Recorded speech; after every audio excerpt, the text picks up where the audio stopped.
Hello students, welcome to my class. आप सभी का स्वागत है मेरे इस सेशन में। बच्चों, आज मैं एटॉमिक स्ट्रक्चर्स के कुछ क्वेश्चंस जेई एडवांस पैटर्न के कराऊंगा। मैंने बहुत अच्छे क्वेश्चंस करवाए थे ड्यूरिंग द लेक्चर, तो एक बार हम देख लेते हैं कि किस टाइप के क्वेश्चंस आ सकते हैं और कैसे हम उसे अप्रोच करें। सो बच्चों, लेट्स स्टार्ट। ओके, नाउ एक बार क्वेश्चन नंबर 1 देखो। क्या है क्वेश्चन नंबर 1? एक बार रीड आउट करो उस क्वेश्चन को। It is given here in an atom. Question क्या है देखो तो एक बार। In an atom, an electron is moving with a speed of 600 metre पर second with an accuracy of 0.05, यानी जो डेल्टा V है वो क्या होगा 600 इंटू 0.05 अपॉन 100। यही तो होगा। क्या कोई प्रॉब्लम वाली बात है? नहीं। अपॉन यहाँ पर भी 100 लिख दो तो क्या हो जाएगा, ये पॉइंट के बाद आएगा, यानी 30 अपॉन 100। यही तो हुआ, यानी 0.3 आ गया। बहुत अच्छी बात है। Certainty with which the position of an electron can be located, यानी सिंपल सी बात है, ढूंढने क्या बोल रहा है, डेल्टा एक्स। यही तो ढूंढने बोला बच्चा। बहुत अच्छा, याद करो हाइजेनबर्ग अनसर्टेनिटी प्रिंसिपल लगाएं तो delta X into delta V is equal to क्या होगा, h अपॉन 4 पाई एम होता है क्या?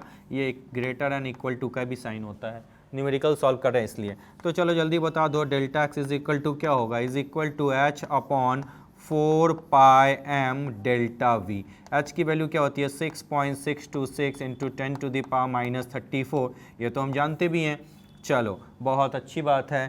4 की वैल्यू 4 ही होती है, पाई की वैल्यू 3.14 होती है, m की वैल्यू क्या होती है 9.1 into 10 to the power minus 31 kg, और डेल्टा वी कितना दिया बच्चा 0.3। क्या कोई प्रॉब्लम वाली बात है? नहीं। क्या आप डेल्टा एक्स के लिए इसको सॉल्व कर सकते हो? If you are preparing for JEE advance तो एक चीज़ और, थोड़ा सा यहाँ पे एक्यूरेसी 0.005 है, मैंने 0.5 लिखा था, 0.005 करो, ठीक है? तो एक जीरो और आ जाएगा, याद रखना। 60, ये जीरो और ये जीरो कैंसिल हो गया, देन 000, एक और ज़ीरो डाल दो तो हो जाएगा 0.03। इस चीज़ को हमेशा बच्चों याद रखना। Is it visible? Yes sir.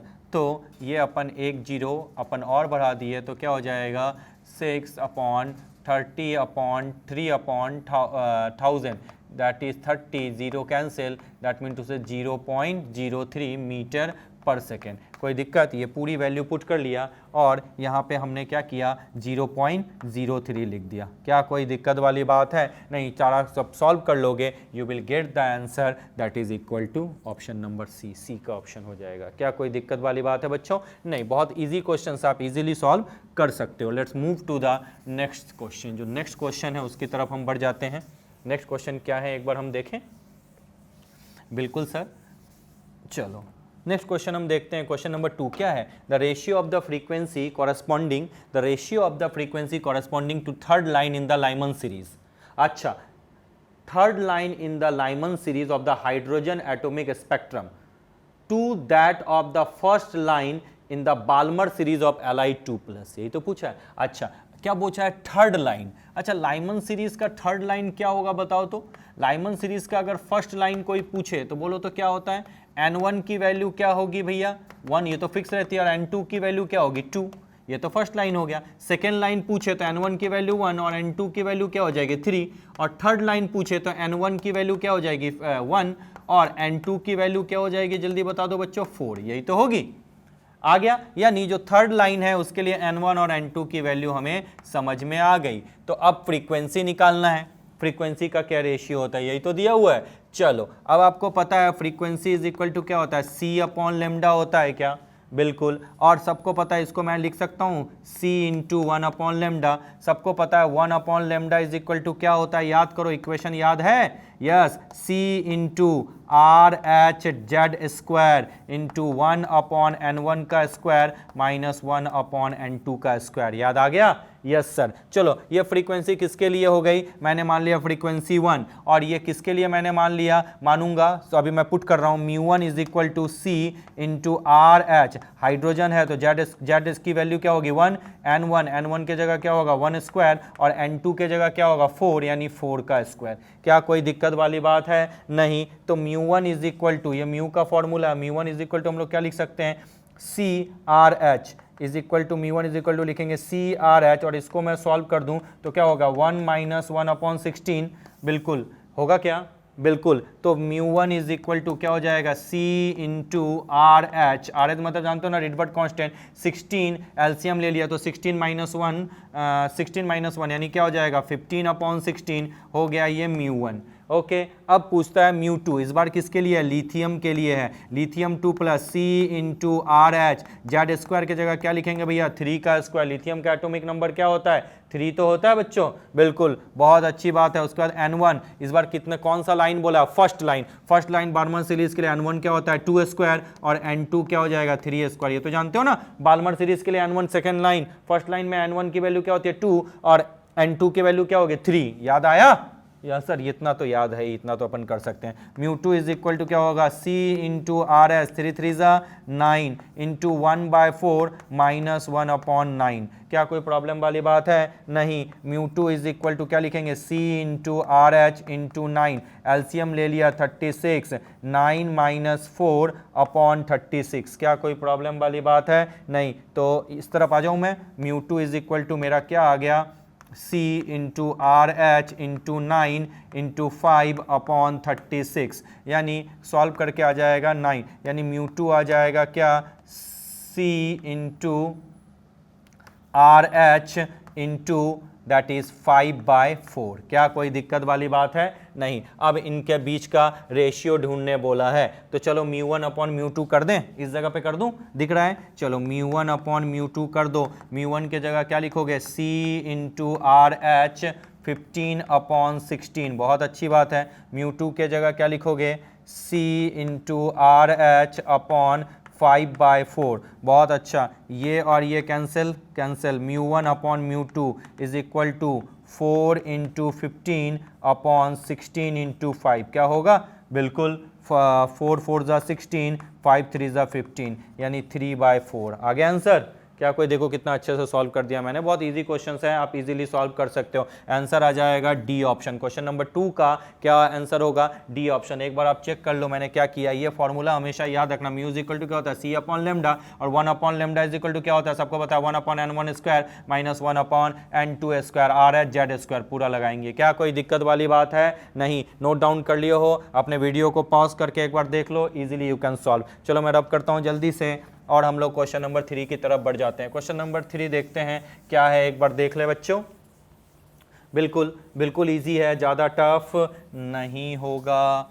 चलो क्वेश्चन नंबर 3 की तरफ हम बढ़ जाते हैं। देखो क्या है, the time taken for an electron, क्या क्वेश्चन है, the time taken for an electron to complete 1 revolution in Bohr orbit of hydrogen atom, बहुत अच्छा, टाइम टेकन पूछा है, याद करो मैंने बताया था v इज इक्वल टू क्या होता है, इस वेलोसिटी इक्वल टू क्या होता है डिस्टेंस अपॉन टाइम, तो टाइम इज इक्वल टू क्या होगा डिस्टेंस अपॉन स्पीड, यही तो होगा यार, स्पीड मतलब सरकमफरेंस मतलब 2πr और v मतलब क्या होता है वेलोसिटी, क्या कोई दिक्कत वाली बात है। अब तुम मुझसे ज़्यादा टैलेंटेड हो, complete 1 revolution in Bohr orbit, आपको पता है mvr इज इक्वल टू क्या होता है nh अपॉन 2π होता है क्या, बिल्कुल, तो v इज इक्वल टू क्या होगा nh अपॉन 2πmr होगा क्या, देख लो अच्छे तरीके से, बिल्कुल। अब क्या मैं इस वैल्यू को यहाँ पुट कर सकता हूँ, बिल्कुल मैं पुट कर दिया 2πr upon NH upon 2πmr, क्या कर सकता हूँ सर जी, बिल्कुल कर सकते हैं, ये ऊपर चला गया तो ये ऊपर जाएगा तो क्या हो जाएगा जल्दी बता दो,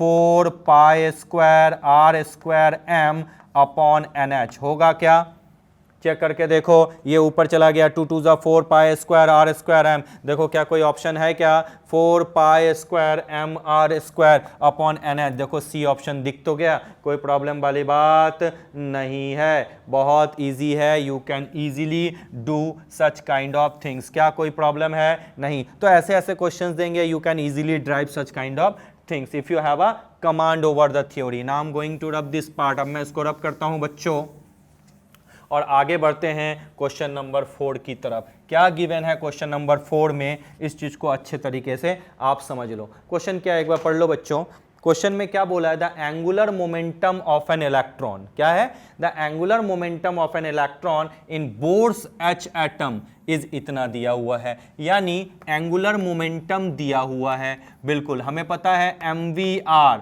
दिया हुआ है कितना 3.02 इंटू 10⁻⁻34, यही तो है चलो, calculate the wavelength of the spectral line emitted when the electron jump from this level to the next lower level। यानी आपको पूछा है n की वैल्यू बताओ। चलो देखो कैसे, थोड़ा क्वेश्चन घुमा दिया है। आपको पता है mvr इज इक्वल टू क्या होता है, nh अपॉन 2 पाई, और इस nh अपॉन 2 पाई मतलब ये जो वैल्यू है वो गिवन है आपकी, यानी क्या गिवन है, 3.02 into 10 to the power minus 34 is equal to N H upon 2 pi. यही तो एक्सप्रेशन है।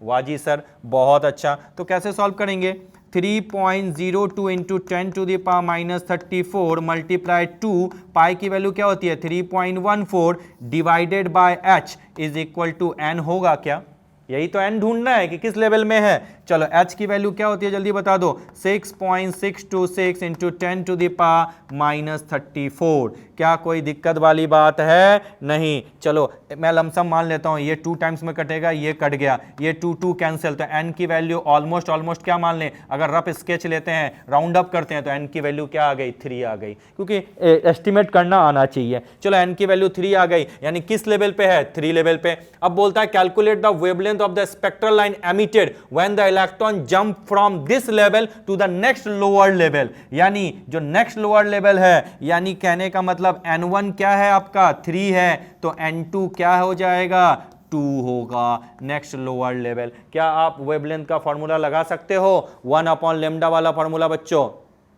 अच्छा एक चीज यहां पे समझ लेना, 1 upon lambda is equal to क्या होता है जल्दी बता दो बच्चों, R H Z square into 1 upon n1 का स्क्वायर माइनस 1 अपॉन n2 का स्क्वायर। चलो 1 upon lambda is equal to R H की वैल्यू क्या होती है 109678 पर सेंटीमीटर। हाइड्रोजन के लिए पूछा तो जेड की वैल्यू क्या होगी 1 का स्क्वायर, एन की वैल्यू क्या है 3 का स्क्वायर एंड 2 का स्क्वायर। क्या कोई प्रॉब्लम वाली बात है, नहीं। अब देखो यहाँ पे थोड़ा सा और मॉडिफिकेशन की बात करूं, 1 upon lambda is equal to 109, ठीक है 678 एंड 1 अपॉन 9 माइनस 1/4। क्या कोई दिक्कत वाली बात है, नहीं। अब देखो यहाँ पे थोड़ा सा मॉडिफिकेशन कर दूं, आंसर माइनस में आ रहा है, माइनस में आ रहा है मतलब नेक्स्ट जो लोअर लेवल है उसके लिए थोड़ा सा मॉडिफाइड कर दो। यानी एक्चुअली जो मानना होता है इसको कम वाले को n1 मानते हैं, तो लिखो ये n1 है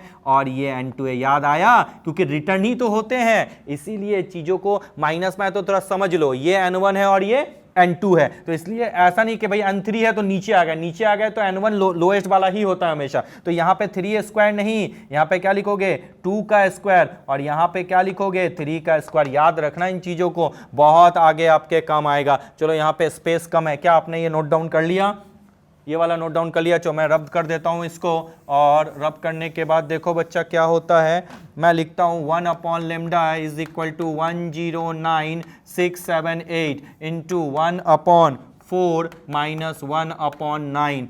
1 upon lambda is equal to 109678 then 36 4 9 जा 9 minus 4 that is 1 upon lambda is equal to 109678 into 5 upon 36। चलो सॉल्व कर दिया तो लेमडा की वैल्यू ऑलमोस्ट आपको दिख जाएगी 6.56 into 10 to the power minus 5 centimetre. बच्चों क्या कोई प्रॉब्लम वाली बात है, तो इट्स सो सिंपल, आप इजीली इसको कर सकते हो अगर आपके पास कमांड है। आ गया समझ में कैसे n1 और n2 किया? यस सर, देख लो एक बार क्वेश्चन। चलो बच्चों अब मैं इसको रब करता हूं और नेक्स्ट सेक्शन की तरफ बढ़ते हैं। क्या है नेक्स्ट सेक्शन, देख लो।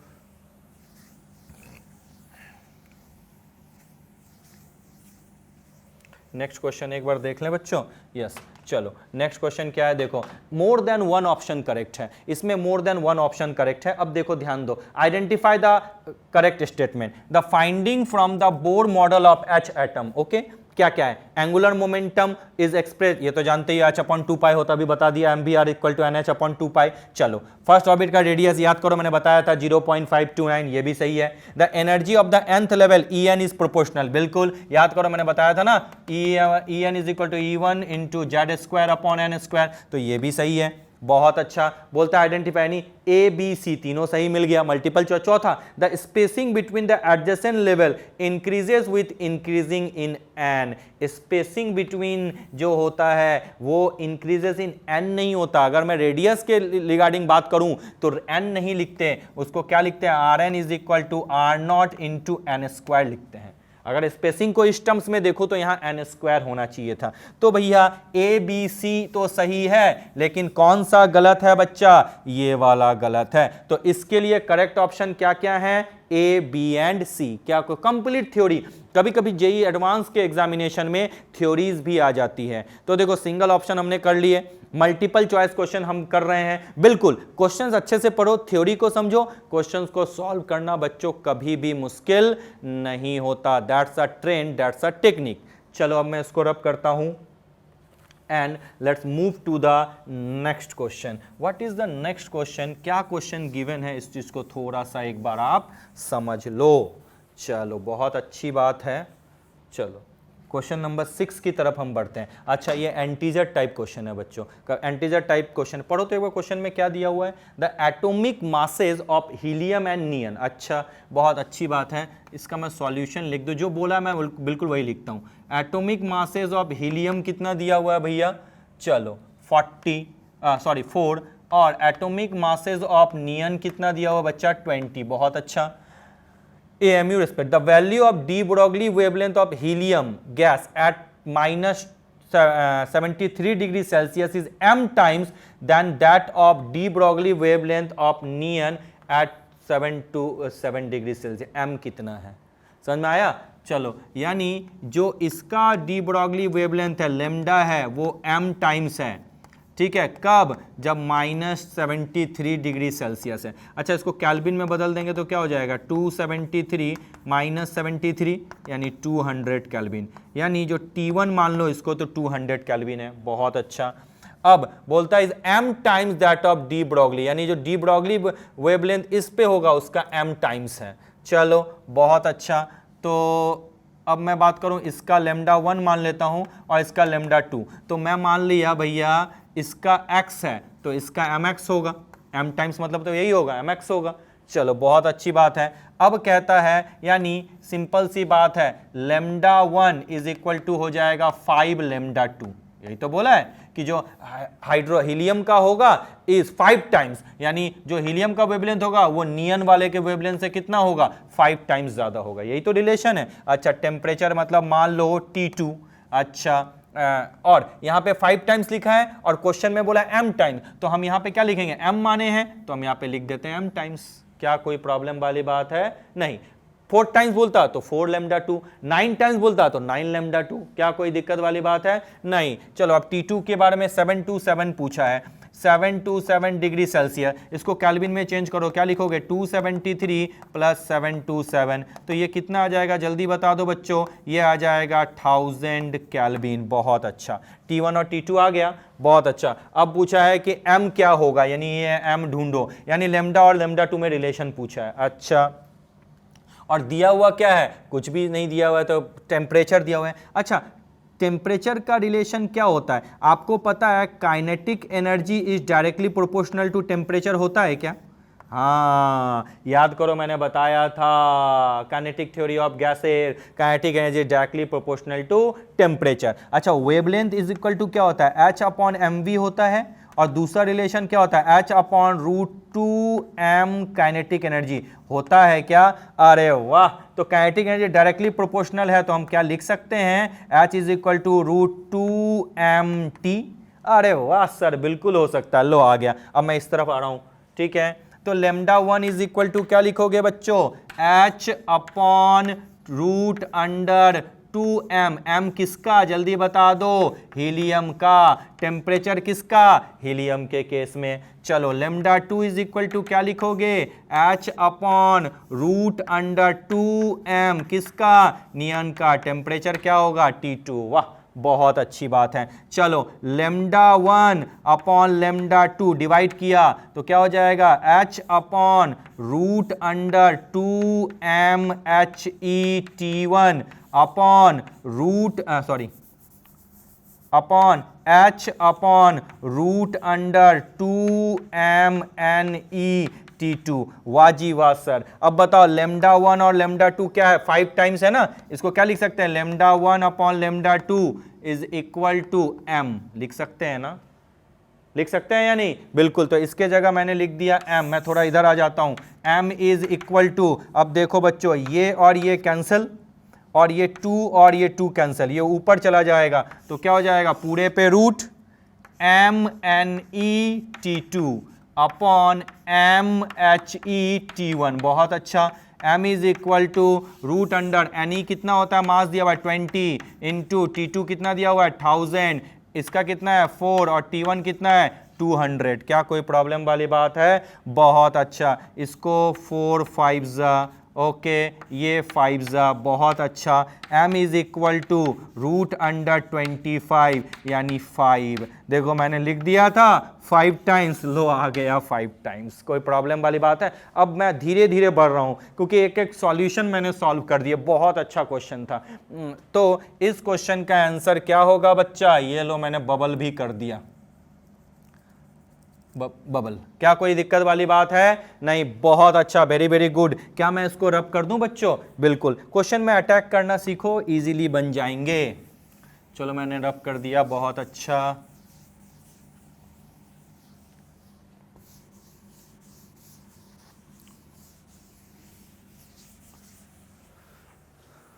चलो अब हम नेक्स्ट क्वेश्चन की तरफ बढ़ते हैं। नेक्स्ट क्वेश्चन क्या है, क्वेश्चन नंबर 7 पढ़ो। Not considering the electron spin, okay, electron spin consider नहीं करेंगे। The degeneracy of the second excited state of hydrogen atom is 9 while the degeneracy of the second excited state of hydrogen minus।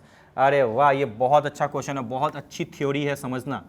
आपको पता है hydrogen क्या होता है, 1 atomic number 1s1, यानी ये 1 इलेक्ट्रॉन सिस्टम है।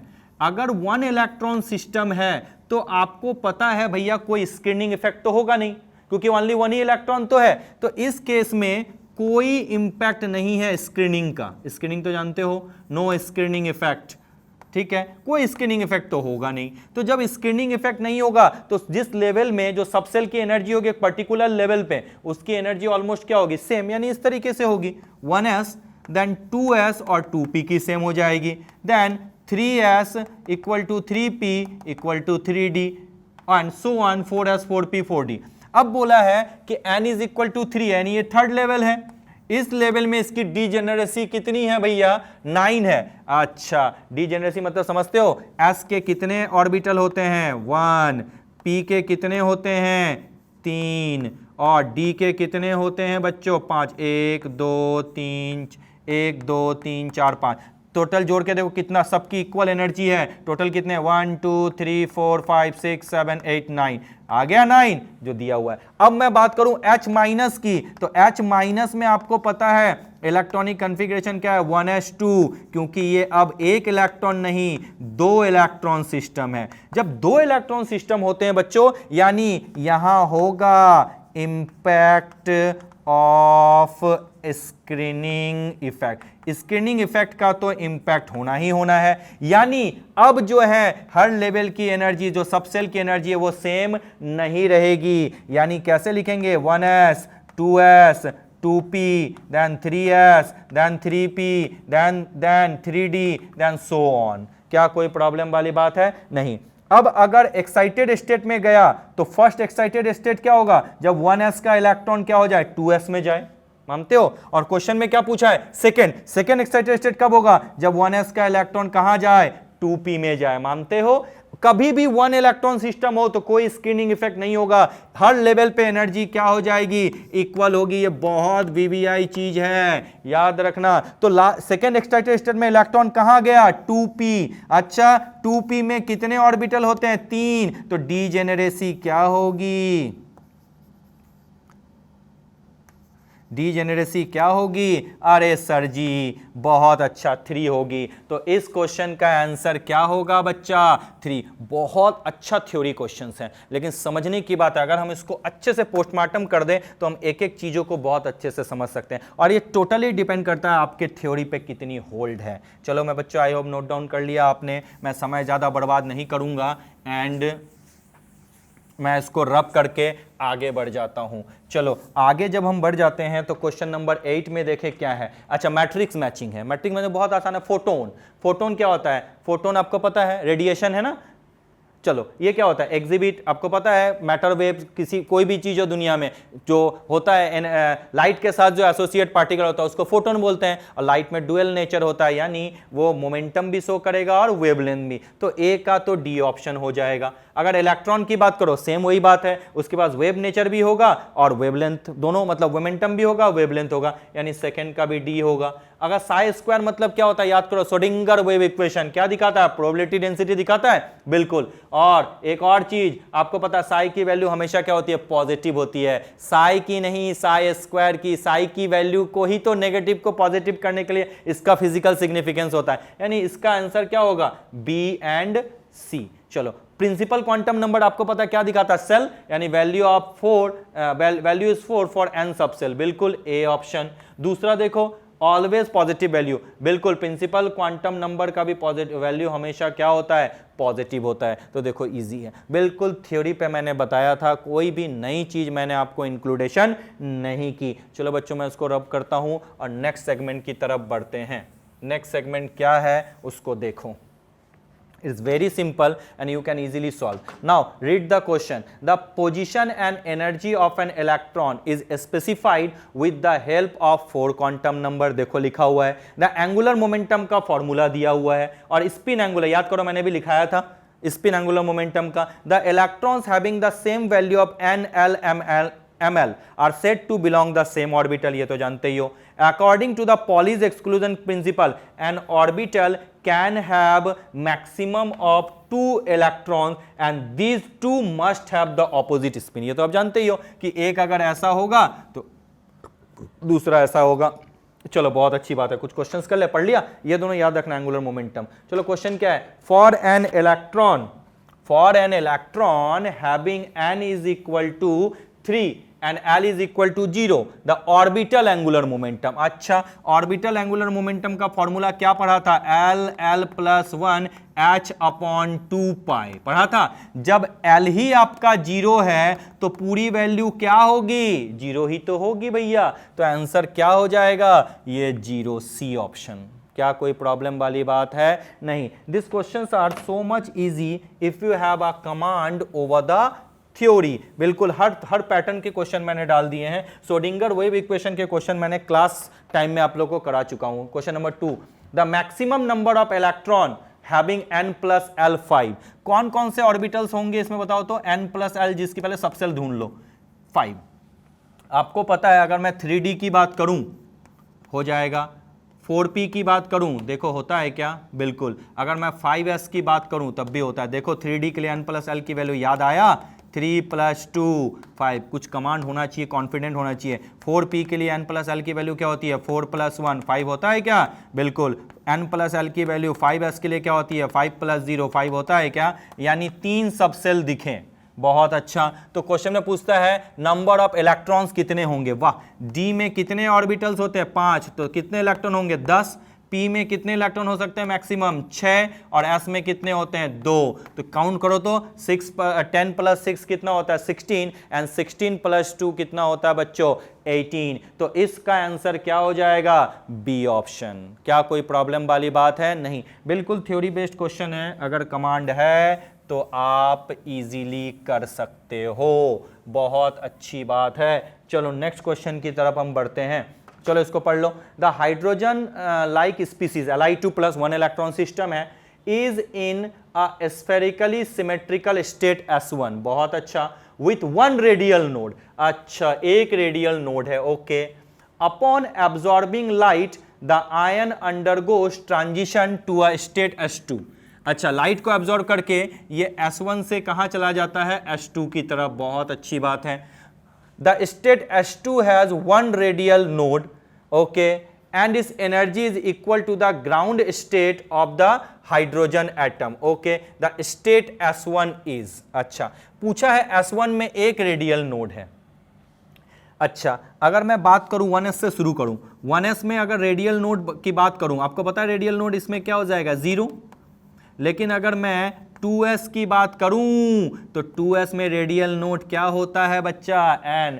रेडियल नोट का फॉर्मूला जानते हो ना, n minus L minus 1। n कितना, 2 माइनस 0 माइनस 1 यानी 1। 1s का चेक करके देखो ना, n minus L 1 minus 0 minus 1 यानी 0 होता है। तो स्टार्टिंग मैंने 1s से की, तो भैया 2s में मुझे क्वेश्चन में बोला है कि 1 रेडियल नोड है, तो यानी जो s1 है वो कुछ नहीं 2s है। अरे वाह सर, बिल्कुल। अब बोलता था energy state of the s1 in units of the hydrogen atom. अब s1 की एनर्जी कितनी होगी, यानी 2s है, इसमें s1 की एनर्जी क्या होगी। चलो हमको पता है En इज इक्वल टू क्या होता है, minus E1 multiply Z square upon N square. 2s है यानी n की वैल्यू क्या है, 2 है, ये तो हम जानते हैं। बहुत अच्छा, तो लगा दूं En, E1 के जगह हम लोग लगा दिया माइनस 13.6 इलेक्ट्रॉन वोल्ट पर एटम। जेड के जगह लिथियम का एटॉमिक नंबर क्या होता है, 3 का स्क्वायर, और n के जगह क्या लगाओगे, 2 का स्क्वायर। बहुत अच्छी बात है, En लगा दिया, En मतलब उसी के लिए माइनस 13.6, 3 3 9 अपॉन 4। क्या हो सकता है क्या, बिल्कुल। चलो ये हो जाएगा, डिवाइड करके कर लो, 4 3 12, 4 4 16। कोई दिक्कत वाली बात है नहीं। चलो 13.6 है, अब 4 3 12, 4 4 16, ओके। 3.4 इंटू 9, 9 36, 9 3 27, 27 और 3 क्या होता है 30, 30.6 के आसपास। रुको एक बार और इसको सॉल्व कर लें। क्या पूछा था, energy of the state in SI unit of the hydrogen atom, ground state energy, energy of the state. हाँ बिल्कुल सही है, इसको एक बार पॉइंट में सॉल्व कर दें। जेड स्क्वायर, लिथियम 2+ ही है ना, बिल्कुल। लिथियम का क्या होता है, 3 ही तो होता है, बिल्कुल। सेकेंड स्टेट में है, बिल्कुल। अगर S1 को इसने ग्राउंड स्टेट मान लिया, चलो कोई दिक्कत वाली बात नहीं है, तो यहीं पे इसको सॉल्व कर दे। E1 is equal to minus 13.6 into 9 divided by 4, और यहाँ पे ये 10 आ गया। तो चलो अब कैसे सॉल्व कर देंगे, 4 3 12, ओके, एंड 4 4 16, यही तो होता है, 4 4 6, ओके। 34 इंटू 9, 34 इंटू 9 वही आएगा, 9 4 36, ओके। 9 3 27 इन 30 अपॉन 10 यानी 3.06, 3.06 के आसपास यहाँ पे कौन है, यही है। तो ये आंसर हम लिख सकते हैं। ओवरऑल आंसर तो आया नहीं है, लेकिन इसको ले सकते हैं। अब लिखो एक बार और देख लो, energy of the state S1 in units of the hydrogen atom, hydrogen atom ground state energy. एक और चीज मैं बता दूं, अगर मैं इसको ऐसा कर दूं, यस बिल्कुल कोई दिक्कत वाली बात नहीं। अगर इस फार्मूला को मैं लगाता हूं 13.6 तो कोई दिक्कत वाली बात नहीं है, आ जाएगा आपका आंसर। वैल्यू में कभी कभी डिफरेंस हो सकता है। तो चलो बच्चों, समय आ चुका है आपसे विदा लेने का। कोई दिक्कत वाली बात है, time has come, time to say bye bye and thank you so much.